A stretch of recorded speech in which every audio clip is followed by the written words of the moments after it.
पिता, पापा, ये एक ऐसा शब्द है जिसे सुनते ही हमारे मन में उस इंसान की छवि आ जाती है जो घर का मुखिया होता है। पिता जिसे सब लोग उस नजरिए से देखते हैं कि पापा तो सिर्फ रोक टोक करते हैं। घर में सिर्फ उन्हीं की हुकूमत चलती है, जो पापा चाहेंगे वही हमें करना पड़ेगा।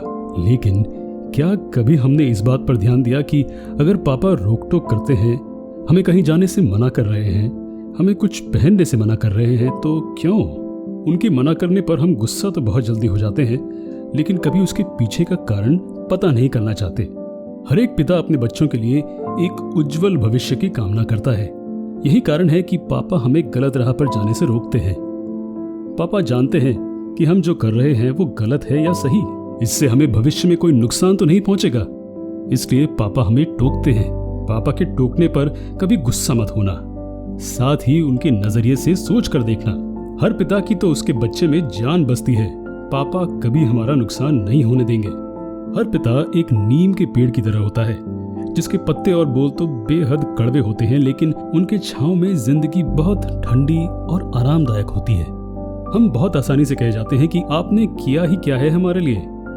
दम तोड़ देती होगी हर माँ बाप की ममता उस समय जब बच्चे ये लाइन अपने माँ बाप से कहते होंगे, बस सारा दिन रोक टोक ही तो करते हो।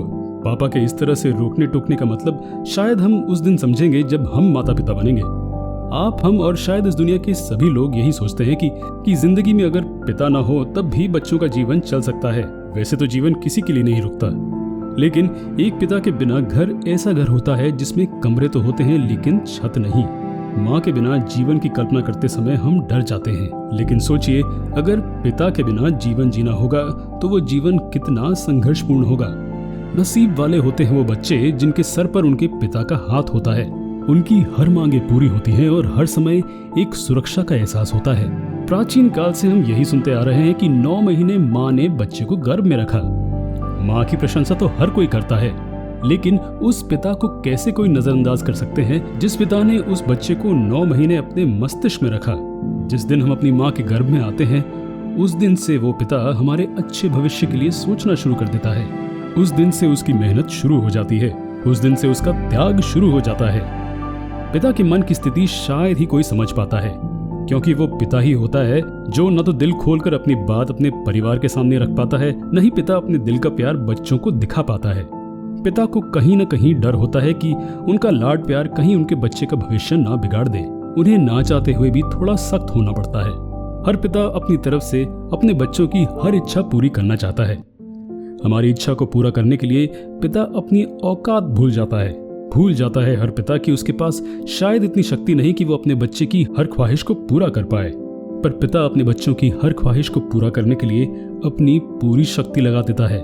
पिता ही तो है जो अपनी पूरी जिंदगी अपने बच्चों को एक अच्छा भविष्य देने में लगा देता है। उस अच्छे भविष्य के लिए पता नहीं उस पिता ने कितना त्याग, कितना समर्पण किया होगा, लेकिन वो त्याग और समर्पण ना तो पिता जताता है, नहीं दिखा पाता है। पूरे घर में वो पिता ही होता है जो न तो दिल खोलकर अपनी खुशी को जाहिर करता है, न ही सबके सामने अपने दिल का दर्द बता पाता है। पिता तो वो होता है जो अपना पूरा जीवन अपने परिवार पर समर्पण कर देता है। दुनिया पिता के सिर्फ ऊपर के कठोर रूप को देखती है, उसके अंदर का मुलायम मन तो किसी को भी नजर नहीं आता है। पिता ही है जो कड़ी धूप में रहकर हमें छांव में सुलाता है। ये तो शायद आपने भी सुना होगा कि जब माँ चूल्हे में जलती है और पिता धूप में, तब एक बच्चे का पेट भरता है। लेकिन इस बात को सुनकर भूल जाना सही नहीं है, क्योंकि यही जिंदगी का आधार है।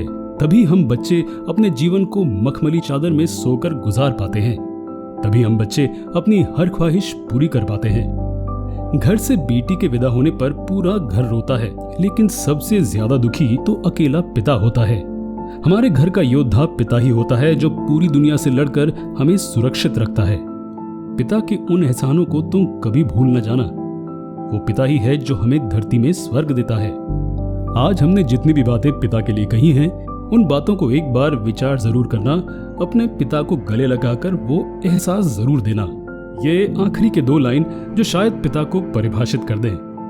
पिता के बिना जिंदगी वीरान होती है, तन्हा सफर में हर राह सुनसान होती है। जिंदगी में पिता का होना जरूरी है, पिता के साथ हर राह आसान होती है।